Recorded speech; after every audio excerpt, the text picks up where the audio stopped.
Tem também a Rosana, que a Rosana vai entrar também, ela tem outros compromissos, então nós vamos começar no horário e quem for entrando vai se entrosando na nossa atividade, né?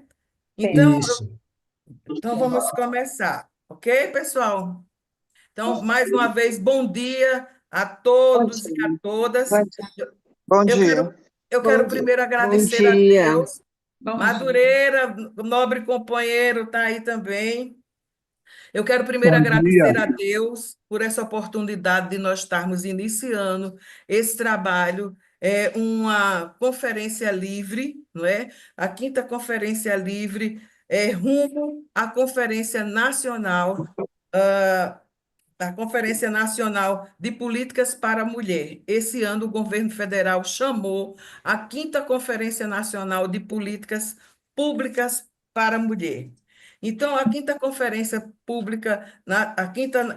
Nacional de Políticas Públicas para a Mulher representa um marco fundamental na reafirmação do compromisso do Brasil com a promoção do direito das mulheres em todas as suas diversidades, especialmente das mulheres trabalhadoras que enfrentam desafios estruturais em seus territórios e em seus locais de trabalho.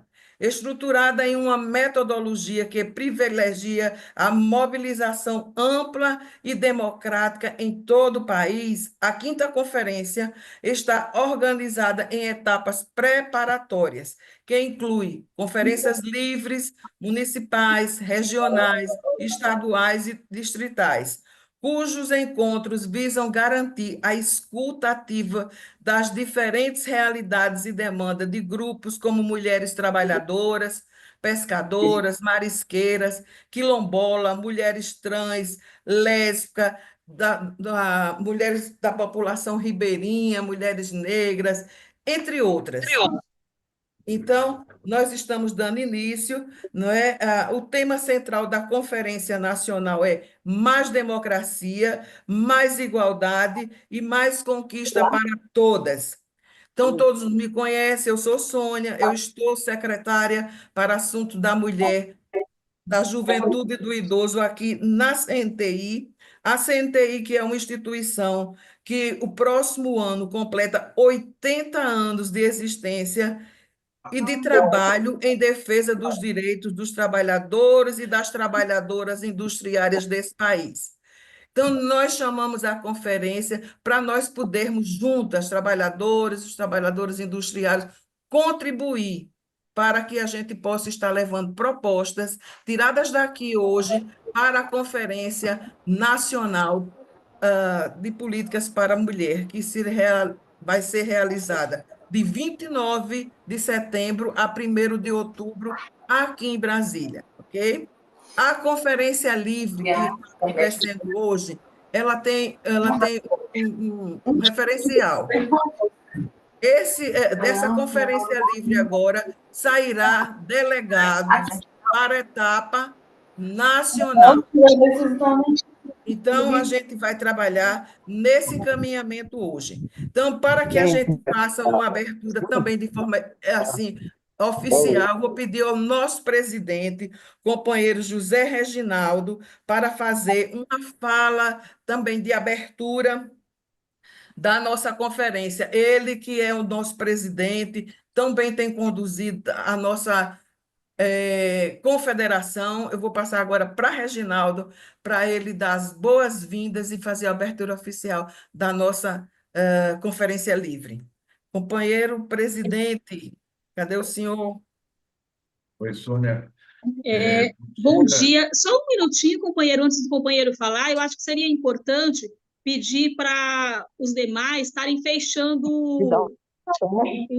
o áudio, porque aí durante a fala não fica muitos barulhos. Aí todo mundo deixa o áudio fechado e só abre quando for ter a palavra.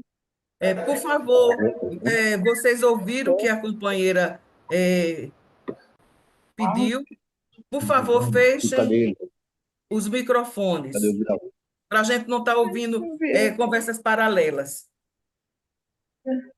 Novamente, bom dia. Agradecer a Sônia, acolher o pedido da Edivânia. É importante para nós, né, que para a gente poder ter uma melhor qualidade das informações, do debate, daquilo que cada um for falar aqui, quando for literalmente chamado à fala, é importante que os microfones estejam desligados, né? E somente quem estiver fazendo uso da palavra, isso é importante para nós, né? Eu queria aqui reiterar o meu bom dia, agradecer a participação de todas vocês, de todos vocês, né? Mulheres e homens, lideranças sindicais, é importante para a gente agradecer muito. Eu queria saudar aqui, além da companheira Sônia, a companheira Adriana Marcolino, que tem dado esse apoio para o movimento sindical à frente do GES, é um de modo especial, fazer uma saudação à nossa companheira Maria Eliana, do Sindicato de Fiação e Tecelagem de Montes Claros, ela que tem sido um exemplo de liderança sindical, um símbolo de liderança sindical. Para nós é significativo o papel que ela exerce, envolvendo os trabalhadores da indústria Coteminas, uma indústria têxtil, né, que está em processo de recuperação judicial, e ela, de modo aguerrido, tem sido a pessoa, a liderança sindical que está, de fato, exercendo um papel determinante na proteção da dignidade das trabalhadoras e trabalhadores da Coteminas de todo o Brasil. Viu, Maria? Eu te agradeço aqui, né, de coração, fico sensibilizado com o seu esforço, né? Queria poder contribuir mais. Ontem mesmo não pude participar da atividade com você, mas aqui, para todas as mulheres e homens que aqui estão presentes, a Maria Eliana simboliza o ideal que a gente precisa ter de lideranças sindicais, né? A Sônia sabe disso, quem tem acompanhado esse trabalho sabe disso, e a gente tem muito a te agradecer pelo exemplo que tem dado e tem sido entre nós, tá? Muito obrigado. Eu queria aqui também, né, dizer, além da importância da gente estar debatendo nessa conferência livre, a Sônia também escolheu esse tema e acabou a equipe, né, do próprio Ministério acolhendo muito bem a igualdade de gênero no mundo do trabalho, autonomia econômica e política de cuidado, como sendo uma grande referência. Eu comentei, eu não vou poder ficar aqui, eu já tinha pedido autorização para a Sônia para ela me liberar, eu terei uma reunião agora, vou ter que sair daqui um pouquinho, né, para uma reunião às 10 horas, e não terei como permanecer aqui na reunião. Mas eu não queria deixar de trazer aqui uma mensagem otimista. A gente vive um período, né, de muita aversão à ação antissindical, a gente vive um período de muita violência, né, e as mulheres são pessoas que mais sofrem esse tipo de violência, e o cerne dessa violência, desta injustiça, está amparado naquilo que se busca nessa conferência. Buscar a igualdade tem um símbolo muito significativo. A gente pensar, né, que nós temos instrumentos esse ano. Eu comentava, Adriana, na atividade do GES, que a possibilidade de redução de jornada é um símbolo histórico, né? É uma pauta positiva que, de uma maneira direta, vem ao encontro do tema desta conferência livre, né? A gente pensar, né, numa dinâmica em que a gente possa, de fato, exercer uma política do cuidado, fazer com que mulheres e homens em pé de igualdade numa política de cuidado, com a redução de jornada, possa efetivamente, né, pensar na família em seu todo. Não é possível imaginar a igualdade de gênero, sobretudo igualdade de gênero, sem primeiramente pensar na desigualdade que existe na ocupação, seja ela do trabalho em casa, seja ela nos outros espaços de trabalho, né? Então, essa redução de jornada nos permite esta possibilidade de se inteirar um pouco mais, né? De melhorar a nossa condição de saúde, de ter um limite de proteção social para que as mulheres e homens, de fato, trabalhem pensando efetivamente na sua autonomia econômica, na efetividade de se poder cuidar, né? Para nós, por demais importante pensar nessa lógica. E com isso, assim, praticamente aqui encerrando a minha fala, eu queria fazer um pedido muito especial a todas vocês que aqui participam e a todos vocês que integrem o plebiscito, né? O plebiscito nacional sobre a redução de jornada, o fim da escala 6x1, a questão da isenção de imposto de renda para quem recebe até R$ 5.000, né? A taxação de super ricos para quem ganha acima de R$ 50.000, né? Isso tudo é um componente que vai valorizar por demais a própria temática, pensar em igualdade de gênero no mundo do trabalho, pensar na autonomia econômica e na política do cuidado. Participar desse plebiscito é fundamental. A entidade de cada uma e de cada um aqui presente colocar disponível para a população, para que trabalhadoras e trabalhadores participem e estimulem, sejam militantes desse plebiscito, contribui para a temática, Sônia. E aí é importante a gente se engajar nessa luta. Bom dia, Ney. Realmente aqui o meu desejo é que a conferência tenha grandes deliberações, que as propostas daqui possam caminhar para a Conferência Nacional, que a escolha de delegadas aqui nesta conferência dê um significado de representação significativa das trabalhadoras industriárias brasileiras, né? E possa fazer transformações para que a sociedade seja mais igualitária, para que possamos efetivamente garantir uma autonomia econômica real e que se efetive a política de cuidado. Aqui fica a minha mensagem, a CNTI estará engajada, contem com a gente, a nossa diretoria tem esse compromisso, nós temos na pessoa da Sônia um dos principais quadros do debate de gênero do país e, quiçá, do mundo, né? Eu acredito muito que as companheiras e companheiros aqui assim reconhecem, né? E, portanto, para nós aqui, esta ação capitaneada e coordenada pela companheira Sônia, será lograda de êxito e, com certeza, ajudará na transformação da realidade social. Muito obrigado, Sônia, e iniciemos a nossa atividade. Espero que possamos, no final dela, ter bastante êxito. Obrigado, presidente Reginaldo. Aqui a gente tem contado muito com o apoio na pauta feminina de todos os companheiros da diretoria. Então, obrigado, companheiro Reginaldo. E vamos seguir com a nossa programação, agradecendo mais uma vez a Adriana Marculino, que tão prontamente atendeu ao nosso convite, se propôs a fazer um texto norteador para que a gente pudesse trabalhar. Eu mandei para todo mundo o texto que o DIEESE que tem 70 anos de existência e tem feito um trabalho brilhante com o movimento sindical desse país, o Departamento Intersindical de Estatística e Estudos Socioeconômicos. Nós queremos te agradecer, Adriana, pelo apoio, mesmo em meio a tantas tarefas do DIEESE, se propôs a nos ajudar nesse encaminhamento para que a gente realizasse essa conferência livre. A Conferência Livre é assim, a CNTI, nós temos um assento no Conselho Nacional do Direito da Mulher.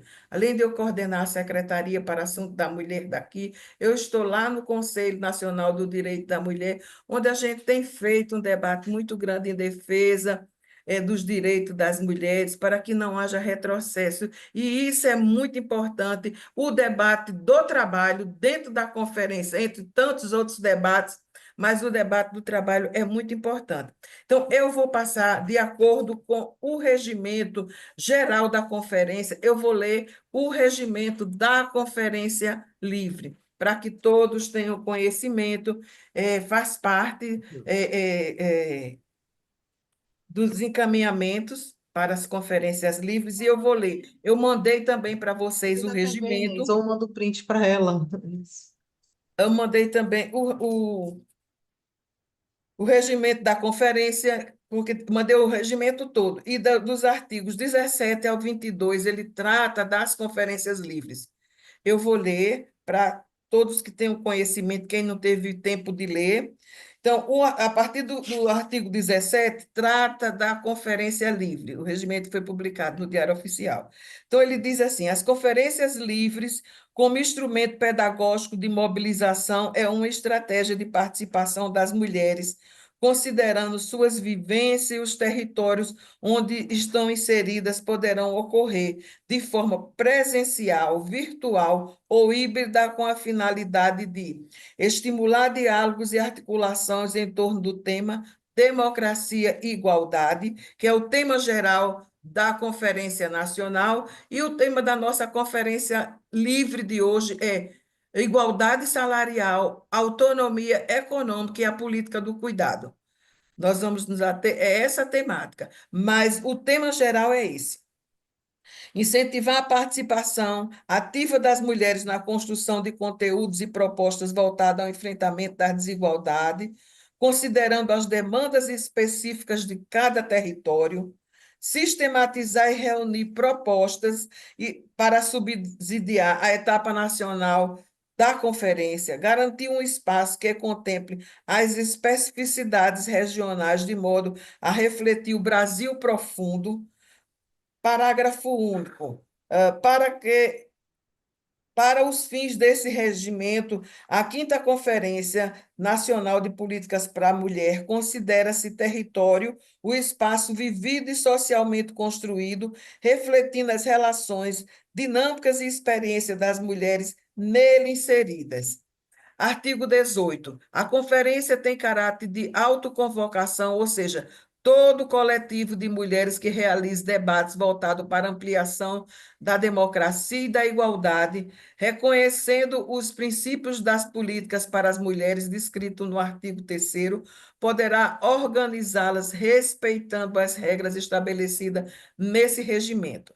Inciso 1 do artigo 18. As conferências livres não substituem nem concorrem com as conferências das etapas municipais, estaduais ou distritais, mas integram o enriquecimento do processo, trazendo contribuições e perspectivas diversas. Então, isso quer dizer o seguinte: quem está participando da conferência livre não invalida se você não sair delegado, e não invalida, mesmo que você queira participar da conferência municipal, você pode estar participando da conferência livre e participando da conferência municipal, que credencia você para estadual, que credencia você para a etapa nacional. Com um detalhe: quem sair delegado daqui hoje, ele passa direto para a etapa nacional, ok? Então, as eleições das representantes da Conferência Livre, por meio de votação, devem refletir o segmento social que convocou a conferência, bem como seu território e a diversidade de suas participantes. Artigo 19. As conferências livres de que trata esse regimento poderão ser realizadas nos seguintes âmbitos, visando contemplar a diversidade de realidades, demandadas e articulações territoriais, promovidas com recortes territoriais específicos, bairro, comunidade, distritos ou qualquer outro espaço vivido e construído socialmente, refletindo as relações dinâmicas e vivências das mulheres nela inseridas, conforme a realidade de cada local, garantindo debates sobre democracia e igualdade, de forma próxima às vivências das mulheres. Regionais, organizadas em conjuntos de municípios, regiões ou biomas que compartilhem características socioeconômicas, culturais ou geográficas, de modo a favorecer a articulação em diferentes territórios. Para serem consideradas conferências regionais, devem abranger pelo menos metade dos estados de uma região do Brasil ou um bioma. Temáticas realizadas para tratar de um tema específico relacionado às pautas gerais dos direitos das mulheres, com participação de diferentes segmentos de mulheres de todos os estados do país, permitindo ampla troca de experiência e proposições para subsidiar as etapas seguintes da 5ª Conferência Nacional de Políticas para a Mulher. Artigo 20. As conferências livres realizadas nos formatos presenciais, híbridos, presenciais, virtual ou híbridos, deverão observar os seguintes critérios de quórum à eleição de representantes para a etapa nacional. De 10 a 50 participantes, vai credenciar uma delegada, uma pessoa eleita para a Conferência Nacional. De 51 a 100 participantes credenciados, vai sair 2 delegadas. A partir de 100, sai 3 delegados. A eleição dos representantes deverá observar os critérios da diversidade e pluralidade das mulheres, conforme o disposto no inciso 1º do artigo 24 desse regimento. As conferências livres também deverão assegurar condições de acessibilidade de acordo com as normas legais e técnicas vigentes nos artigos do inciso 2º do artigo 24 desse regimento. Do total de vagas disponíveis para representantes das conferências livres na etapa nacional, ao menos 60% deverão ser destinadas a conferências realizadas em estados onde 30% ou mais da população se encontra em situação de insegurança alimentar, conforme indicadores oficiais. Inciso 4º, a excepcionalidade ou casos específicos que não se enquadrem nos limites e critérios estabelecidos nesse artigo deverão ser devidamente justificados e submetidos à apreciação da comissão organizadora, que deliberará sobre a sua aprovação. Artigo 21. As conferências livres podem ter seus relatórios integrados e postular representação para a etapa nacional da 5ª Conferência Nacional de Políticas Públicas para a Mulher, desde que cumpram simultaneamente os seguintes requisitos: ser realizadas em um dos seguintes formatos: presencial, virtual ou híbrido. Ser organizada por entidades, movimentos sociais, populares ou sindicais, ou coletivo de mulheres que têm em sua agenda de debate e ações a defesa dos direitos das mulheres, da democracia e da participação popular. Ter como objetivo o tema central da 5ª Conferência Nacional de Políticas Públicas, Democracia e Igualdade, ocorrer dentro do período de 28 de abril de 2025 a 15 de agosto de 2025. Realizar inscrições e encaminhamento material produzido pela conferência conforme o guia de orientação.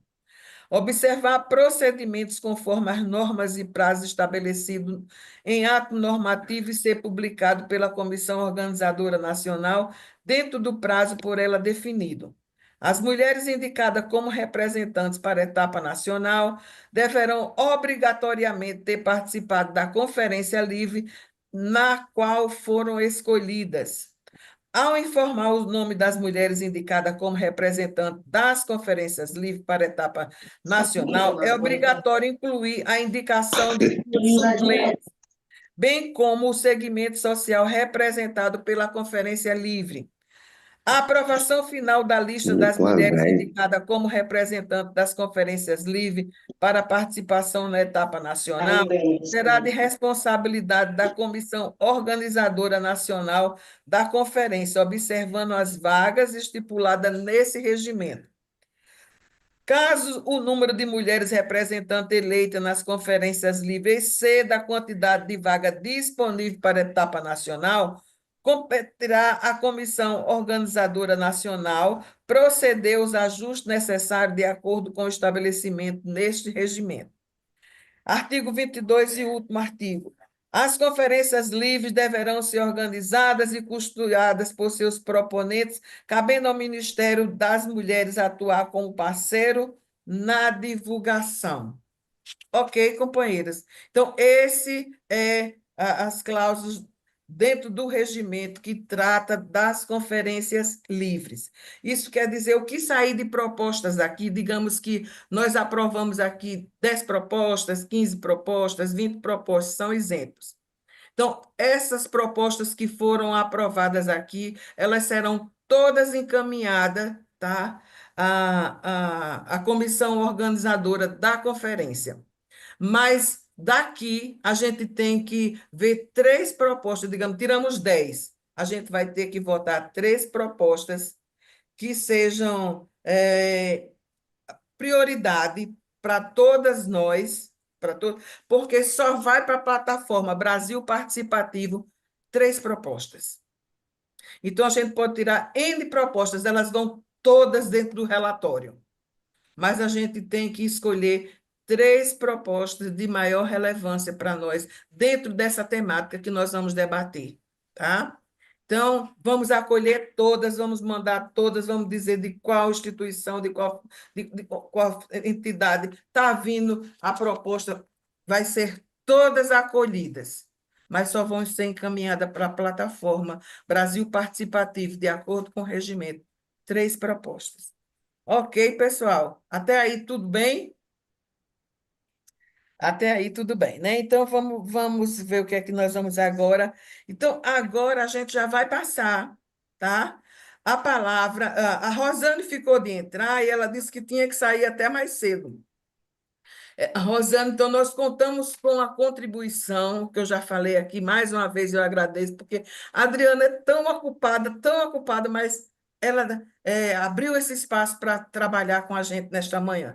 E Rosane Silva, que é secretária nacional de políticas da autonomia econômica e a política do cuidado, do Ministério da Mulher. Então, Rosane também vem conversar com a gente, vem participar desse debate com a gente hoje.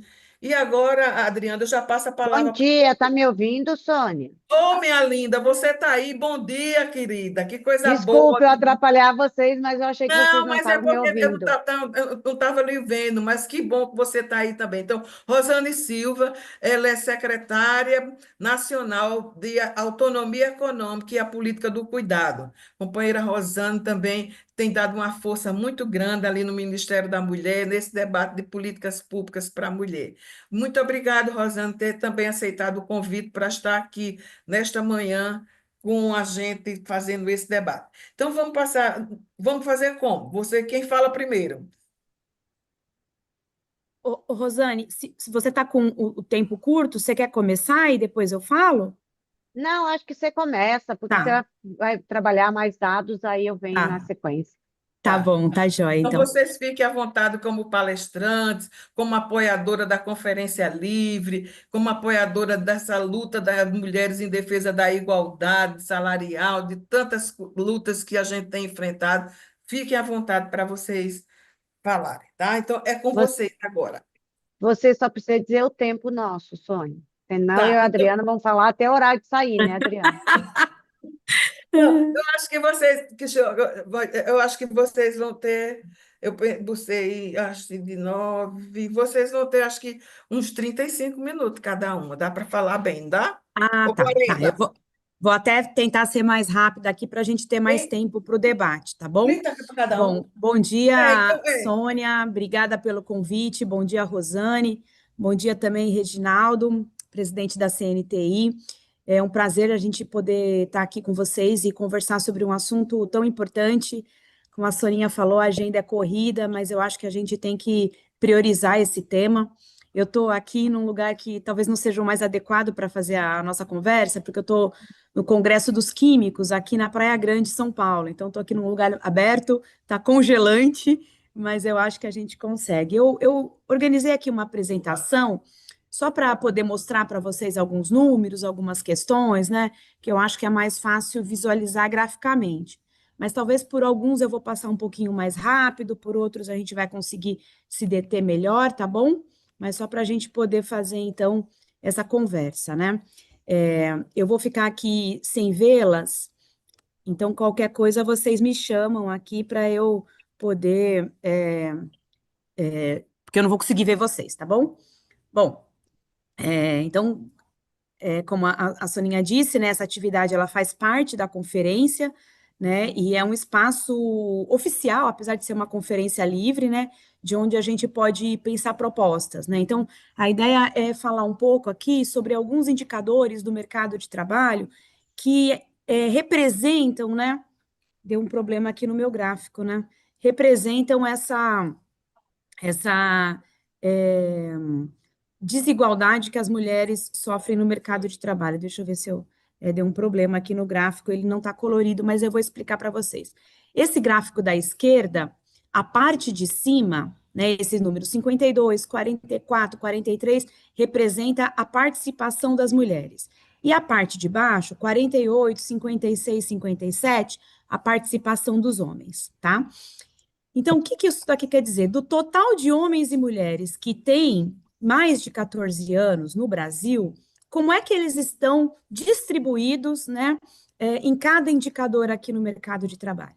Então, vamos pegar aquela primeira coluna. Aquela primeira coluna é a quantidade de pessoas que têm mais de 14 anos.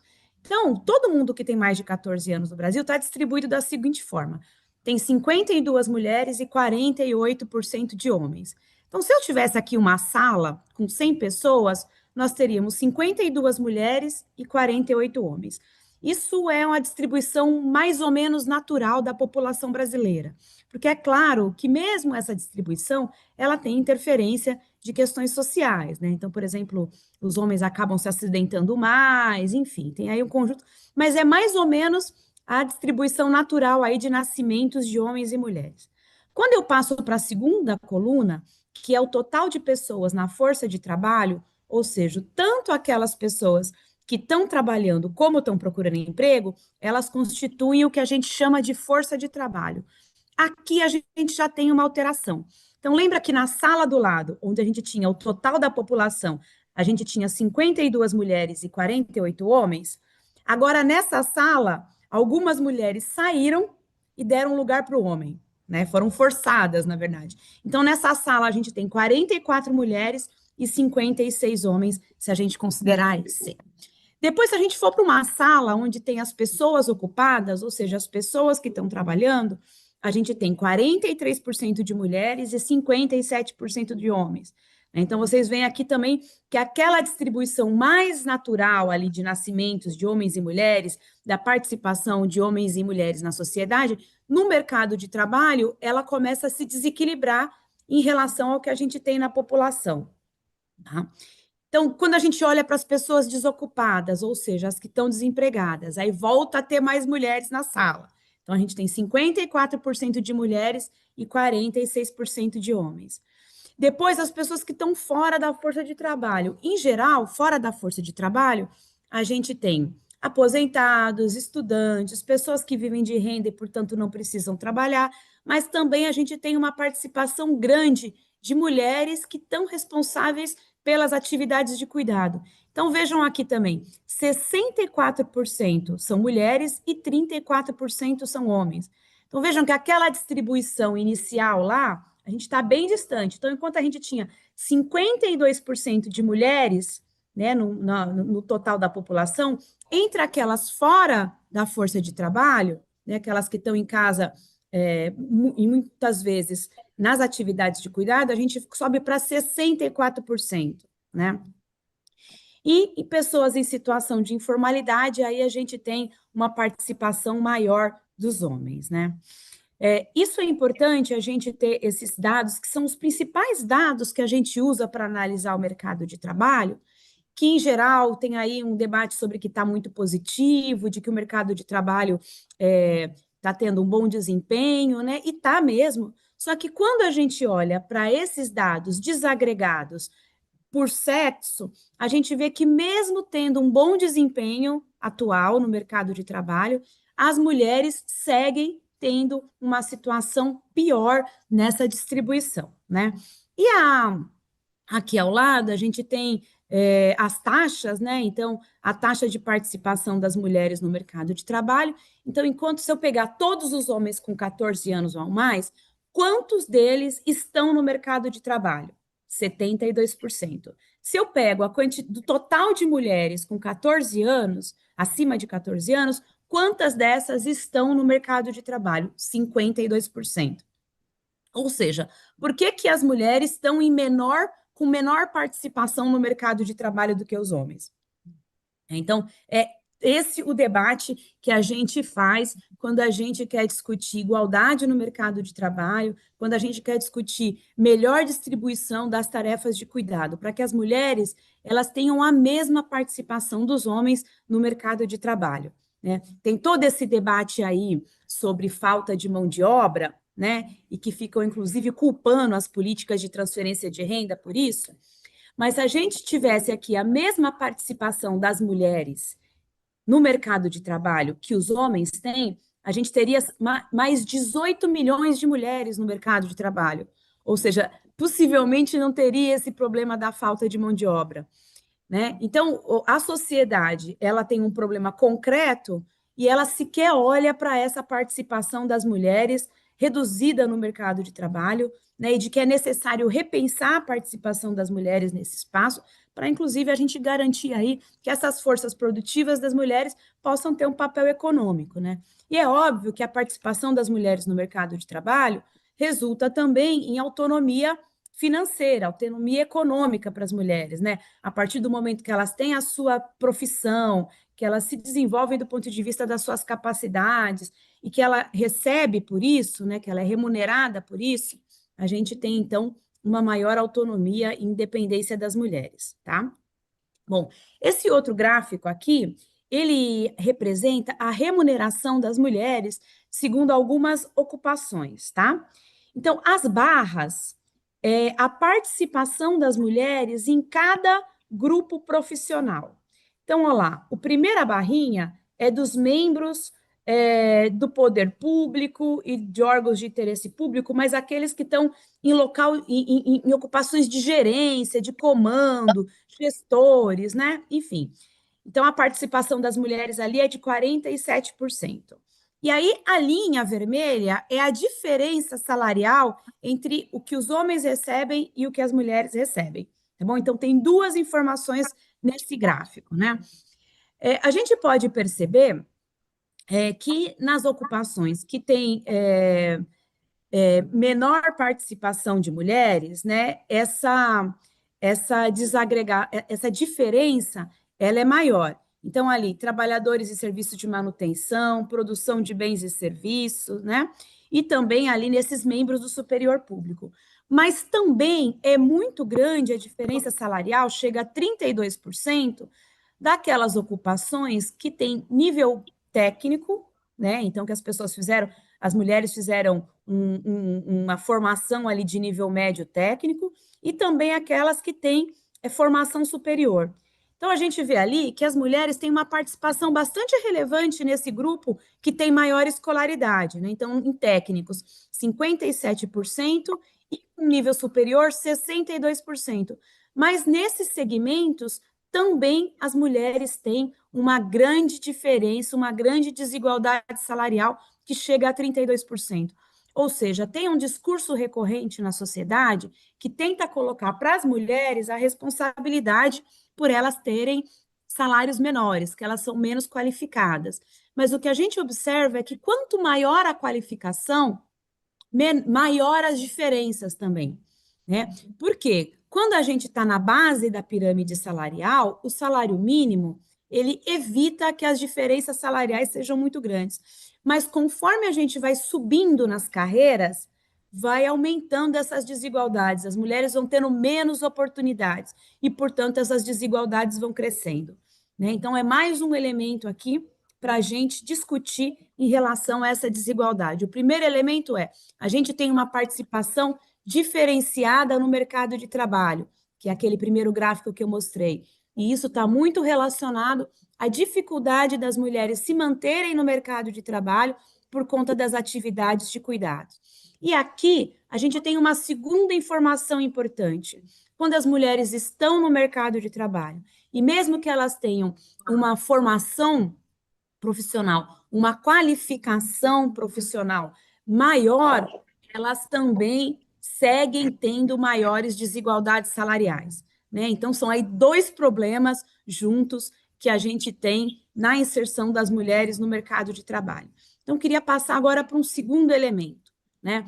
A questão dos cuidados, né? Então, a gente destacou bastante que essa participação das mulheres no mercado de trabalho, ela é atravessada por essa concepção da nossa sociedade, ainda fortemente enraizada, de que as mulheres são as maiores responsáveis pelas tarefas de cuidado.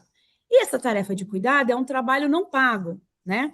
Em algumas situações, eles até são pagos. A gente tem aí um conjunto de mulheres, né, que estão em atividades de cuidado pago, então as trabalhadoras domésticas, né, as professoras, as mulheres que estão na área da saúde. Inclusive, né, nessas áreas de cuidados que são remunerados, a participação das mulheres é bastante grande.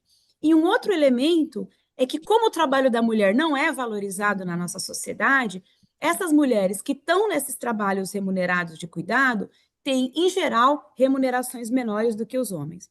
Por outro lado, a gente também tem esse universo aqui do trabalho não pago, né? Então, a preparação de alimentos, o cuidado de crianças, de parentes, de idosos, né? Todo o debate sobre a preparação, né? A administração da casa.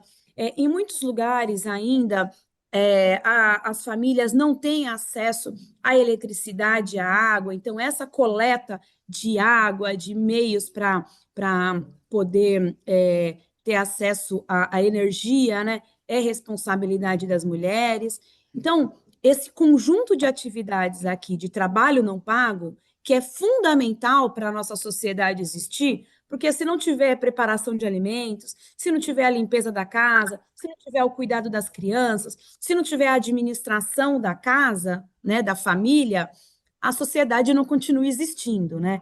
E esse trabalho é invisível, né? Ele não é valorizado nem econômica nem socialmente, mas ele é principalmente realizado pelas mulheres. E quando as mulheres realizam esse trabalho no mercado de trabalho pago, né, remunerado, ele também é desvalorizado, né? Então, essa invisibilidade desse trabalho de cuidados, né, não pago, e essa desvalorização dessas tarefas na sociedade também é um elemento que coloca as mulheres numa situação de vulnerabilidade, né, de uma falta de autonomia social, política, financeira na sociedade. Por isso que a gente sempre traz essas duas dimensões do trabalho, né, quando a gente quer discutir a participação das mulheres na sociedade. A gente traz a dimensão do trabalho remunerado e a dimensão do trabalho não remunerado. Bom, aqui, só para a gente, então, ter uma estatística também sobre como isso se distribui concretamente no nosso dia a dia. Esse dado aqui é um dado da América Latina, mas que também é bastante próximo do que acontece aqui no Brasil. Eu não sei porque meus gráficos se desconfiguraram tudo. Mas na primeira conjunto de gráficos, a gente tem ali o azul são os homens, o vermelho as mulheres e o que era para ser um cinza claro, o total geral. Aí é o tempo de trabalho total que as pessoas realizam ao longo de uma semana. Então, ao longo de uma semana, os homens realizam 50 horas semanais de trabalho. As mulheres, 50,4 horas semanais de trabalho. E na média, total, somando homens e mulheres, 50 horas,2 de trabalho semanal. Só que quando a gente desagrega o que é dentro desse trabalho total, um trabalho pago e o trabalho não pago, a gente vê que tem diferenças bastante significativas. Então, esse grupo de colunas aqui no meio, tempo de trabalho não remunerado, é o tempo de trabalho das atividades de cuidado na casa. Cuidado da família, cuidado da casa, alimentação, administração do lar. Então, aqui, os homens realizam alguma coisa como 11 horas de trabalho nas atividades de cuidado por semana, enquanto as mulheres realizam quase 32 horas semanais. E aí, na média, dá 21 horas semanais, né? Então, aqui para a gente ver que, em relação às tarefas de cuidado, que é um trabalho importantíssimo para a continuidade da existência do ser humano, né? Do que a gente fala das atividades de reprodução, né? Aqui as mulheres trabalham 20 horas a mais por semana. E quando a gente vai para o último conjunto de colunas ali, que é o trabalho remunerado, ou seja, esse no mercado de trabalho, os homens trabalham em média 39 horas semanais e as mulheres 19 horas semanais, o que na média dá aí 29 horas semanais. Vocês percebem aqui que as mulheres têm uma participação muito grande num trabalho socialmente relevante não pago e uma quantidade de horas mais reduzida num trabalho também socialmente relevante, mas pago, né? Ou seja, isso interfere diretamente na autonomia financeira das mulheres, né? Se eu trabalho só 19 horas semanais de trabalho pago, eu vou ter uma capacidade econômica inferior, e isso, é claro, vai intervir no conjunto de dimensões da minha vida, né? inclusive na dimensão da intervenção política, da minha autonomia, inclusive de sair de casa se eu quiser me separar, enfim, né? Então, é essa distribuição desigual aqui desse tempo de trabalho não pago e do tempo de trabalho pago que a gente quer discutir, né? E por isso que o debate da política de cuidados, ele é fundamental para a gente redistribuir esse tempo de trabalho, de cuidados, entre homens, mulheres e Estado, né? Bom, eu queria só, finalmente aqui, só para já estar chegando em 20 minutos, eu queria passar aqui uns dados sobre o último relatório de igualdade salarial publicado a partir da lei aprovada agora no governo Lula, que busca reduzir as desigualdades salariais entre homens e mulheres, né? Aqui tem a primeira coluna, que é a quantidade de vínculos, né? A quantidade de pessoas em cada grupo ocupacional. Depois a gente tem a remuneração média, né? Depois a gente tem o salário contratual mediano. O que é o salário contratual mediano? A gente organiza numa filinha todos os salários. Por exemplo, na primeira linha, os 726 mil salários a gente organiza numa fila em ordem crescente. Pega o ponto médio. O ponto médio é 9.815. Então, a gente tem 50% de mulheres que recebem até 9.815, certo? Então, vocês podem perceber aí, se a gente for olhar para as últimas duas colunas, que quando a mulher é contratada, nas ocupações de nível médio, serviços administrativos e operacionais, quando a gente é contratada, a gente tem uma desigualdade salarial menor. Mas ao longo do tempo, né, quando a gente olha para a remuneração média, que ela possibilita que a gente olhe o que está acontecendo mesmo ao longo do tempo, essa desigualdade, ela diminui, né? Por quê? Porque ali a gente está todo mundo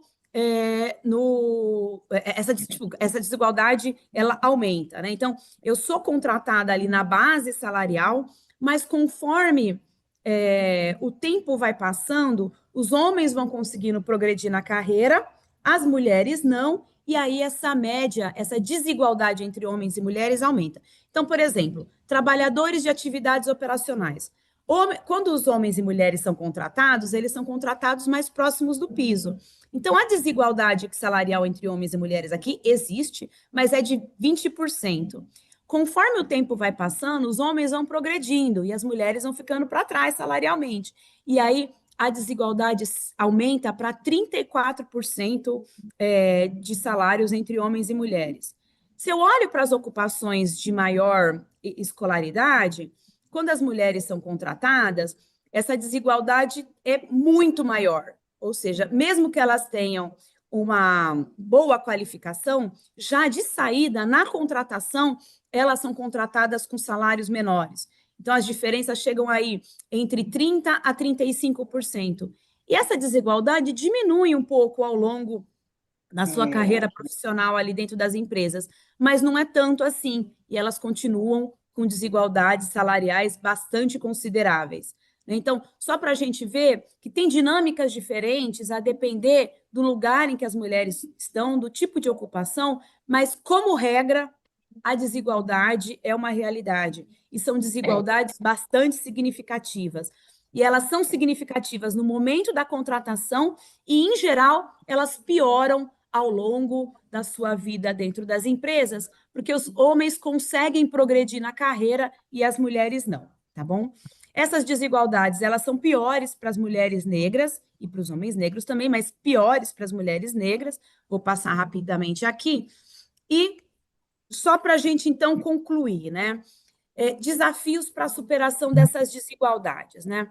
Um primeiro desafio é que a gente tem aí uma concentração de homens em ocupações que são mais valorizadas socialmente.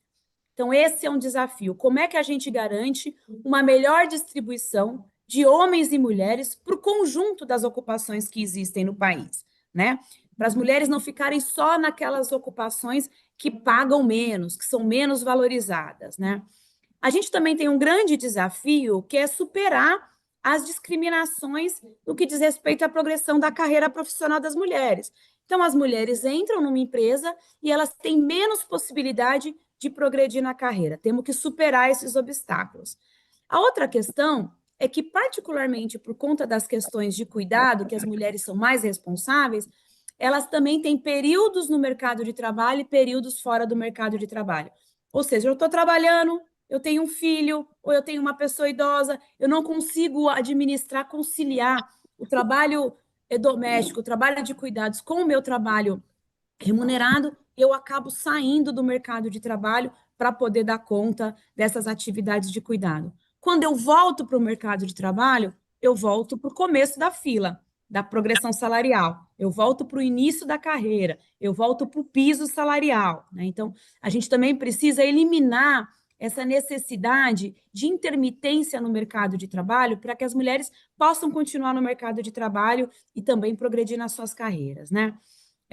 E o outro, né, é também como é que a gente distribui melhor esse trabalho remunerado e não remunerado, que também resulta numa quantidade de horas menor de trabalho das mulheres no mercado de trabalho remunerado, né? Ou seja, as mulheres estão mais naqueles tipo de trabalho que é de tempo parcial, né? Porque elas precisam de mais horas para as tarefas de cuidado, então elas pegam um emprego em que elas possam ter uma jornada menor. Né? Por isso que a gente também fala que a redução da jornada de trabalho é fundamental para a gente trabalhar menos no trabalho remunerado e poder redistribuir entre homens e mulheres o trabalho de cuidados, as tarefas de cuidado, tá? Então, sinteticamente, esses desafios eles poderiam estar resumidos em garantir acesso das mulheres ao mercado de trabalho na diversidade de ocupações existentes. Garantir que as mulheres possam permanecer no mercado de trabalho e não precisem, por conta de atividades de cuidado, ter que sair do mercado de trabalho, né? A gente também precisa garantir progressão na carreira e, por fim, redistribuição das atividades de cuidado entre homens, mulheres e Estado. Eu sei que são muitos elementos, né, nesse debate, mas eu quis aqui tentar trazer esses que eu acredito que são centrais nesse debate que a gente está fazendo, tanto no mercado de trabalho, mas também nessa outra dimensão que é complementar e fundamental, que é do trabalho reprodutivo, do trabalho não remunerado, das atividades de cuidado, tá bem? Agradeço aqui a oportunidade e agora passo aí a palavra para a Rosane, então, que vai continuar essa conversa com a gente. Bom dia a todas as pessoas aqui, são mais de 60 pessoas, um bom dia carinhoso aí para a Sônia, para a Adriana, para o Reginaldo, para todas as pessoas. Eu, na realidade, então, vou continuar aqui um pouco esse diálogo que a Adriana começou, falando um pouquinho, né, do que é os impactos disso, na realidade, reforçando vários elementos que a Adriana já trouxe aqui, do que é, de fato, o trabalho de cuidado, o que isso impacta no nosso cotidiano, na nossa vida de nós mulheres. Então, eu também vou aqui tentar trazer uma apresentação para vocês do... Deixa eu ver se eu consigo. Isso. Aqui, deixa eu ver se eu... fazer um pouquinho do que é, né, isso e o impacto na vida nossa das mulheres. A Adriana já trouxe aqui alguns elementos, né, do quanto que o trabalho de cuidado ele é fundamental para a sustentabilidade da vida, das economias e da sociedade como um todo, né? Porque se a gente for olhar a vida de cada pessoa, né? Cada pessoa precisa um tempo para se reorganizar fisicamente, então dormir bem, estar bem alimentado, para poder produzir para o mercado. Então, qualquer pessoa, ela precisa se alimentar, ela precisa ter um ambiente na sua casa que seja um ambiente saudável, um ambiente limpo na sua casa, e isso eu sempre brinco, né? Não é o Divino Espírito Santo que organiza a nossa casa, não é o Divino Espírito Santo que faz a nossa comida. Alguém faz isso. E alguém que faz isso são as mulheres cotidianamente dentro das suas casas, seja remunerada, não seja remunerada. Porque aquelas mulheres que têm uma condição econômica melhor, elas acabam pagando alguém para fazer este trabalho. E aí, geralmente, são negras, pobres, periféricas do nosso país, que vivem do trabalho doméstico remunerado, mas a gente não está falando só deste trabalho com a organização da casa. Nós também estamos falando do trabalho com cuidado com as crianças, com as pessoas idosas, com os doentes, e isso é feito por nós, mulheres, todos os dias dentro da nossa casa.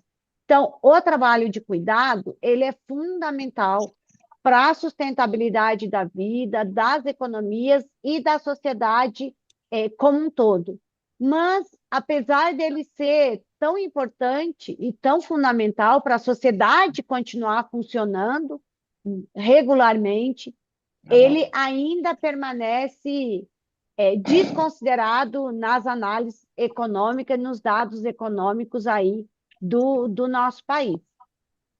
E aí, como eu já vinha dizendo, ele sobrecarrega e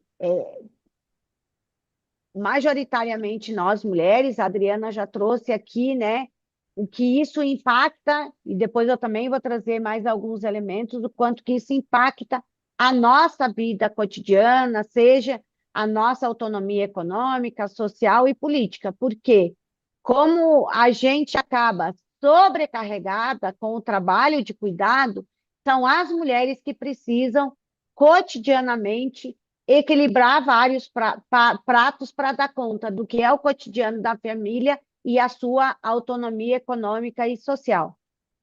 E isso, então, acaba impactando na nossa vida, sendo as mulheres indo, muitas vezes, para o mercado de trabalho, para jornadas parciais, para os empregos informais, e isso é reflexo daqueles dados que a Adriana trouxe aqui no início, de por que ainda, mesmo com tantas leis, a gente tem lá na nossa Constituição Federal de 88, na CLT de 1940,